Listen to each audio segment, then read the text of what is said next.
Damos inicio a la edición de esta semana de su programa Síntesis.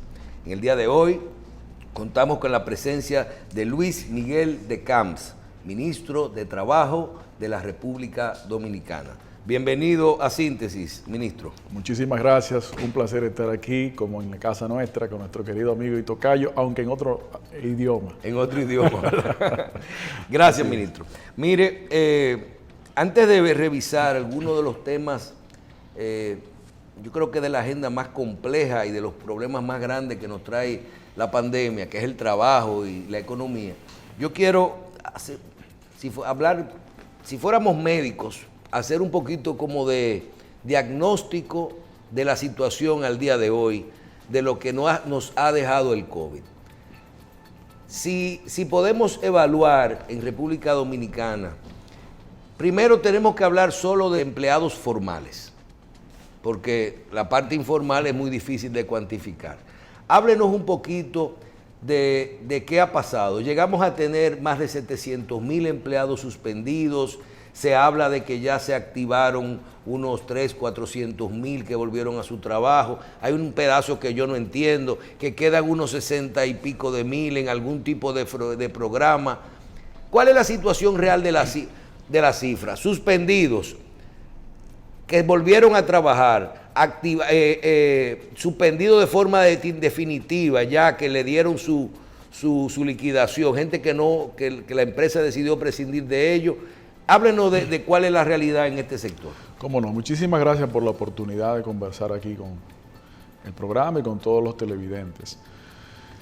Si me permite, yo quisiera iniciar haciendo la siguiente salvedad, y es que el gobierno que preside el presidente Luis Abinader, aunque formalmente adoptó y asumió el mando del país en agosto del 2020, la realidad de los hechos es que el gobierno en pleno se ha tenido que concentrar, como debe ser, en la atención de la crisis pandémica y la crisis económica producto de la crisis sanitaria. Eso ha impedido que proyectos, programas que están contemplados en el programa de gobierno se hayan podido iniciar. ¿Por qué yo destaco esto? Porque es importante recordar y no permitir que la vorágine de los acontecimientos necesarios, importantes y urgentes día a día nos hagan olvidar del hecho de que en términos de programas y plataformas de gobierno, el gobierno del presidente Abinader todavía no ha iniciado. El gobierno está atendiendo lo que tiene que atender, una especie de gobierno de emergencia, y creo que se ha podido ya percibir, no como discurso político, sino en las realidades de los días, se ha podido percibir una cantidad de mejoras. Me explico. Cuando el gobierno asumió el 16 de agosto de 2020, en cuanto al ámbito laboral, en esa fecha habían cerca de 400,000 trabajadores suspendidos. En la época más álgida de las suspensiones, unos cuantos meses antes, el número se acercaba a los 700,000.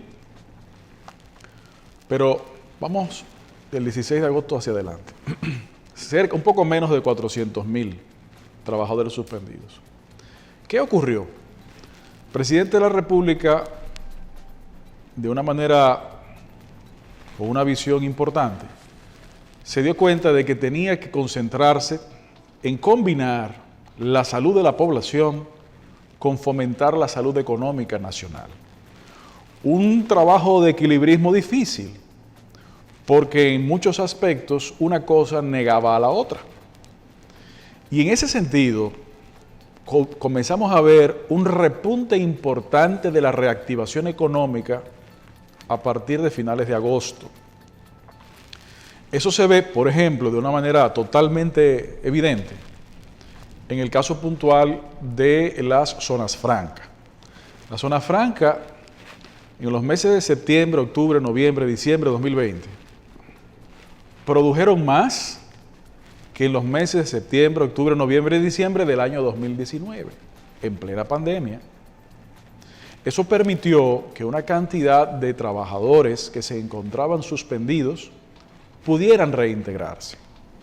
Una pequeña cantidad, apenas 2% de esos trabajadores de esa industria, no pudieron reintegrarse en ese periodo porque eran personas que tenían condiciones de comorbilidad, de riesgos aumentados. O edad. Entre ellos la edad pudiera ser. Pero concomitantemente con eso, ese sector puntual, además de esa reintegración, creó nuevas fuentes de empleo. Claro, así como debo decir eso, también hay que reconocer lo que decía yo al principio, que el trabajo de buscar el equilibrio, muy difícil, pero de manera responsable, nos parece que el presidente lo ha llevado a cabo sin tapujos. El hecho de que el establecimiento de horarios tal vez odiosos, pero necesarios, de toques de queda, en muchos aspectos, limitó y ha limitado la posibilidad de que negocios de servicios, de la industria de ventas, del comercio, pueda recuperarse del todo. Por ejemplo, en tipos de negocios en donde es usual 2 o más turnos, probablemente... Lo estaban haciendo con uno. Con uno. Eso significa que 1 o 1 y medio estaban fuera. A pesar de eso, ¿qué sucedió y cómo se transfirió eso a la parte fundamental de la pregunta que usted me hace? Los trabajadores, el empleo. Bueno, ahí están los números. ¿Cuál fue el comportamiento? De esos poco menos de 400,000 trabajadores suspendidos al nosotros llegar al poder, fue de manera sostenida reduciéndose la cantidad de trabajadores suspendidos porque se fueron activando. A un ritmo que en el primer mes y medio aproximadamente se redujo en 100,000. Óigase bien, en 100,000 trabajadores que se lograron reactivar. Salir de la suspensión. Salir de la suspensión y volver a sus trabajos al mes y medio de gobierno. Pero siguiendo esa misma ruta, eso fue continuo, fue continuo en todo el 2020. Para llevarlo hasta la fecha casi actual, al cierre del mes de enero 2021, la cantidad de trabajadores que se reactivaron y que volvieron a sus empleos son más de 460,000. Estamos hablando en términos generales en casi 500,000 de dominicanos. Eso es gracias fundamentalmente a lo que yo mencionaba al principio, esa visión responsable de los 700 originales. De los 700 originales, pero como decía, al llegar a nosotros, ya eso había disminuido 200. Exactamente. Entonces, una gran cantidad ha retornado, pero si queremos utilizar los números originales de los 700 en el peor escenario. Ahora, ¿qué sucedió? Que hay ciertas industrias fundamentales a la economía nacional, como es el caso de la industria turística, que el gobierno ha sido previsor y ha volcado en apoyo a dicho sector una cantidad de iniciativas en diferentes ámbitos. Sin embargo, la materia prima de ese sector, ¿cuál es? El turista. No hay. Y si el turista viene de un país cuyas fronteras se cierran y cuyos aeropuertos se cierran, pues no puede haber. A pesar de esa debilidad, hubo aumento de mínimo, pero lo hubo, sobre todo noviembre, diciembre, no tanto así en enero. Y eso permitió que muchos de empresas del sector hotelero pudieran reactivarse. Por eso, en el mes de octubre, septiembre-octubre, el Ministerio de Trabajo emitió la resolución que viabilizó el ingreso de los trabajadores del sector turístico a sus puestos de trabajo, en combinación con el Ministerio de Turismo, para crear las burbujas sanitarias, para que el trabajador tuviera una seguridad sanitaria, un sistema de identificación de posible contagio, un espacio de tiempo suficiente dentro del espacio de trabajo, aumentando la jornada, pero también aumentando el espacio de descanso. Eso viabilizó también esa reactivación. En combinación, como decía, con el Ministerio de Trabajo, con esa resolución 18-2020, si mal no recuerdo el número. En combinación con eso, ¿qué vimos nosotros? Bueno, vimos que lo que se decía tal vez hace un año o hace un año y medio, de que el tema del trabajo a distancia con modalidades especiales como el teletrabajo eran temas de muy a futuro. Bueno, lecciones aprendidas dentro de las crisis, las cosas positivas tal vez que se pudieran identificar, es que en poco tiempo la sociedad dominicana vio que el teletrabajo sí era posible y no en el largo plazo, sino en lo inmediato. Ministro, ¿cuántos empleados usted entienden que de los formales que al día de hoy han perdido su trabajo de forma definitiva? Mire, ese número es un número que todavía no se puede definir de manera cerrada. ¿Por qué? Porque todavía existe el proceso de reactivación, sobre todo en las industrias que he mencionado, pero también, independientemente del tema de la informalidad, porque efectivamente ha aumentado la informalidad, eso es indiscutible. Entonces, un empleo formal puede dejar de existir y convertirse en informal, que debe ser lo contrario, debemos apoyar la formalización. Pero con ese proceso de reactivación que ha habido y la creación de algunas nuevas plazas en diferentes industrias que también ha habido, el número muta demasiado. Entonces, respecto a los suspendidos, hoy se encuentran por debajo de 100,000. Hoy. De esa cantidad, aprovechando lo que usted mencionaba ahorita, que no cubrí esa parte de la pregunta, trabajadores en el programa Fase 1 extendido, y es importante señalar que el programa Fase 1 extendido es un esfuerzo extraordinario que el gobierno ha hecho, a pesar de que se había anunciado de que no era posible económicamente sostenerlo más allá de diciembre, pero se logró también hacer ese sacrificio adicional. Se encuentran cerca de 60,000 personas. ¿Por qué?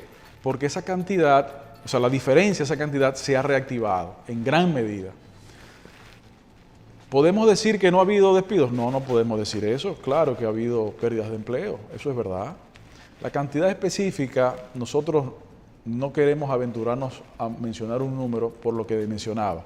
Es un proceso de mutación. Además, que como decía, las facilidades que hemos también tratado de generar con la reglamentación de la resolución del teletrabajo, ha permitido también el mantenimiento de plazas de trabajo y la creación de otras plazas de trabajo a través del teletrabajo.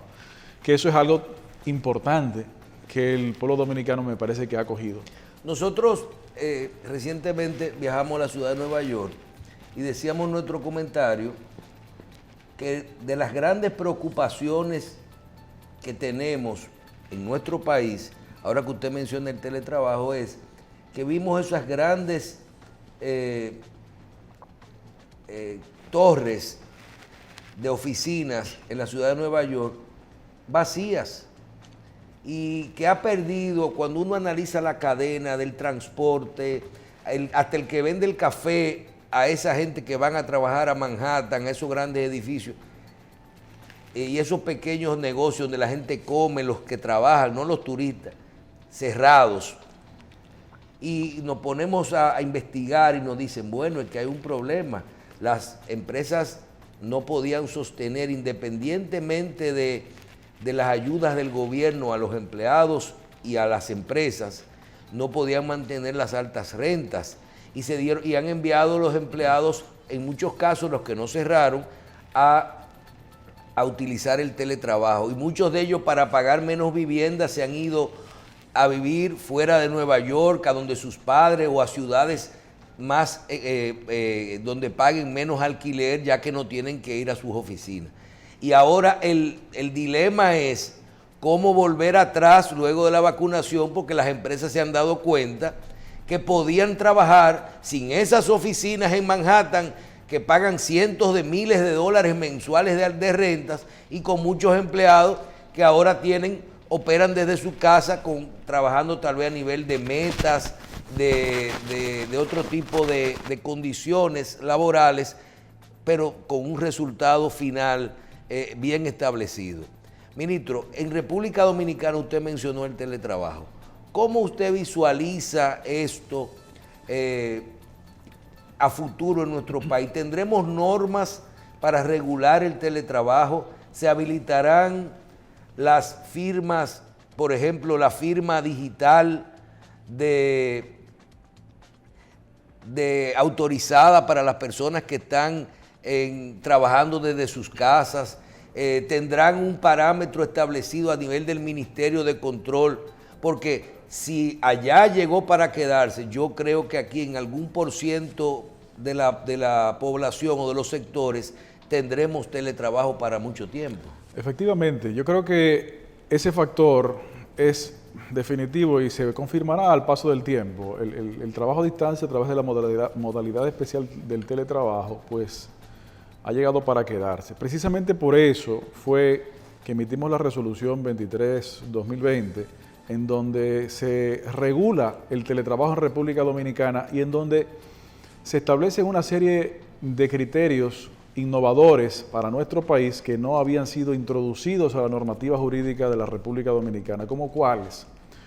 Como por ejemplo el hecho de reconocer el derecho a la desconexión, el derecho que tiene el trabajador a cesar, cubiertos el tiempo de labor necesario, cesar en la conexión constante en su labor formal.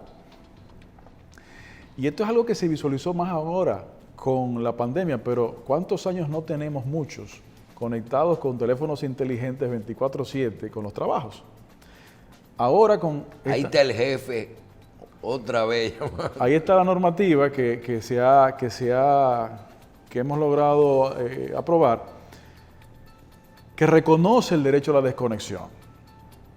Y esto lo hace haciendo un símil con lo establecido en el Código de Trabajo actual y vigente.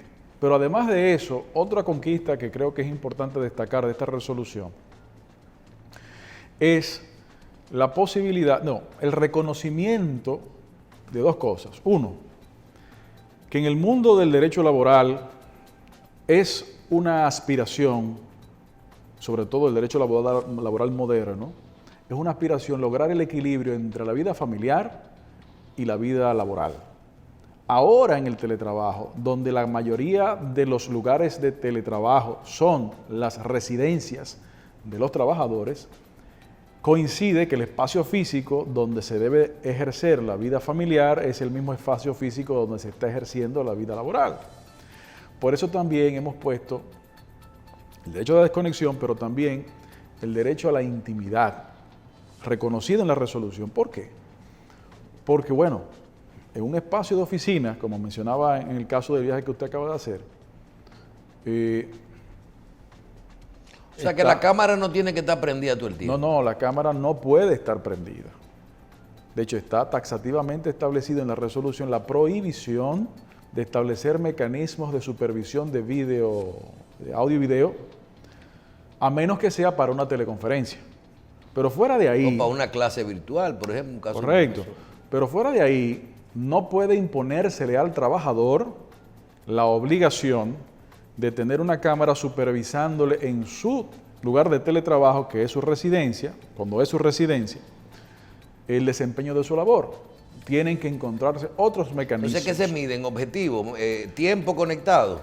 Hay muchísimas métricas, esas son un par que son perfectamente utilizadas. Entonces, eso también le permite al trabajador mantener y en algunos casos recobrar algo que pudiera perderse o se había perdido, que es la intimidad.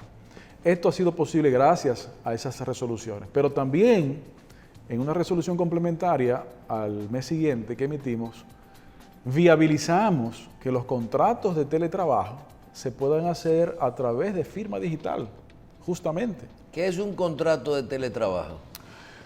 El contrato de teletrabajo es un contrato de trabajo, pero en donde se establece que el trabajador tendrá, ya sea total o parcialmente, desarrollará su función a distancia mediante la modalidad especial de teletrabajo. Pero con la firma digital, o sea que... Entonces, ¿qué sucede? La resolución que emitimos requiere que el contrato de teletrabajo o la enmienda del contrato de trabajo que incluye el aspecto de teletrabajo sea depositado en el Ministerio de Trabajo para, desde el Ministerio, poder tener la capacidad de supervisión y resguardar los derechos de las partes. Como se estableció esa obligación a propósito de la pandemia, el distanciamiento social, nosotros también incluimos la posibilidad de que ese contrato pueda ser depositado virtualmente ante el Ministerio de Trabajo con firma digital. Cuando esto ocurre, ministro, inmediatamente ya se adhiere ese contrato al Código Laboral vigente. Sí, claro. En todos los demás aspectos. En absolutamente todos los derechos aspectos son los mismos. Son exactamente los mismos. Para terminar con lo del teletrabajo, porque hay mucha gente con interrogantes.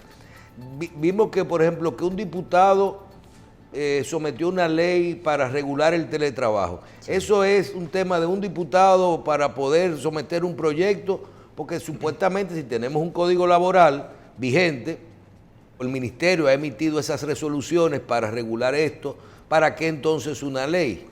Bueno, desde hace ya algún tiempo hemos visto que en el Congreso Nacional reposan varias iniciativas sobre el particular. Nosotros, como responsables de la materia en el Poder Ejecutivo, pues no pudimos esperar y emitimos la resolución. Justamente vimos recientemente cómo nuestro querido amigo, el diputado Orlando Jorge Villegas, somete un anteproyecto de ley que tenemos que señalar que ha tenido la delicadeza y la visión de compartir la versión del anteproyecto con el Ministerio de Trabajo, solicitando cualquier observación. Eso habla muy bien de él. Claro. Y conocedores ya de ese anteproyecto, podemos nosotros decir que es un buen proyecto y que es un proyecto positivo. ¿Es necesaria la modificación del Código de Trabajo para ser adoptada una ley como esa? No, no es necesario. ¿Es positivo que una legislación como esa pueda ser adoptada? Sí, es positivo. Ahora, entendemos que de los diferentes proyectos que hasta ahora hemos podido conocer, este que acabamos de mencionar tiene las características similares a la resolución que hemos emitido, lo único que ya la llevaría a nivel de ley, lo cual ampliaría tal vez la fortaleza del reconocimiento de los derechos a los trabajadores al respecto.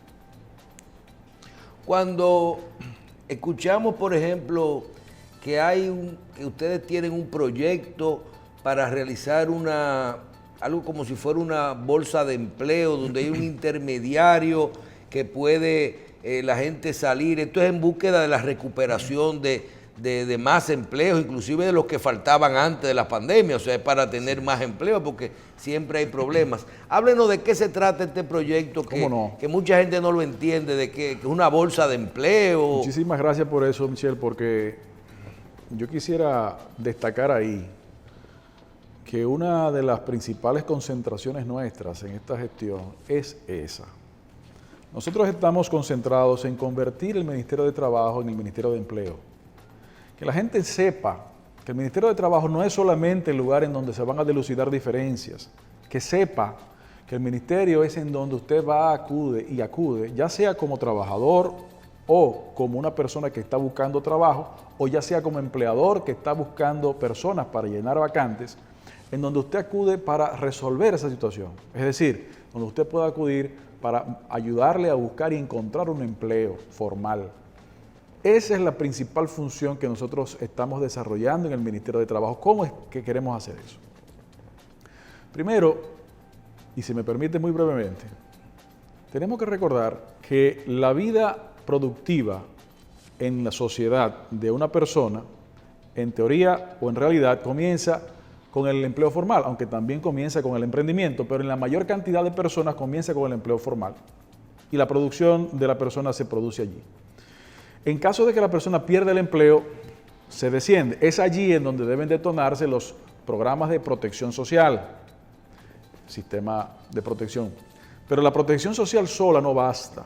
Tiene que estar acompañada de programas de desarrollo social de capacitación de la persona para la empleabilidad. Es decir, que el individuo pueda recibir capacitaciones y pueda, con esas nuevas habilidades aprendidas, aumentar el espacio de búsqueda de empleo y entonces lograr emplearse nuevamente y hasta llegar a la época de jubilación. Ese ciclo completo es el ciclo de la producción, es el ciclo del empleo. Ese es el ciclo que estamos coordinando desde el ministerio. Por eso yo he señalado que parte de lo que estamos trabajando es la transformación del ministerio para que no solo sea el Ministerio de Trabajo, sino que sea el Ministerio de Empleo trabajo, protección social, desarrollo social y seguridad social, porque el sistema dominicano de la seguridad social es presidido por el Consejo Nacional de la Seguridad Social, que a su vez es presidido por el Ministerio de Trabajo. Entonces, con esa contextualización, ¿qué es lo que estamos haciendo?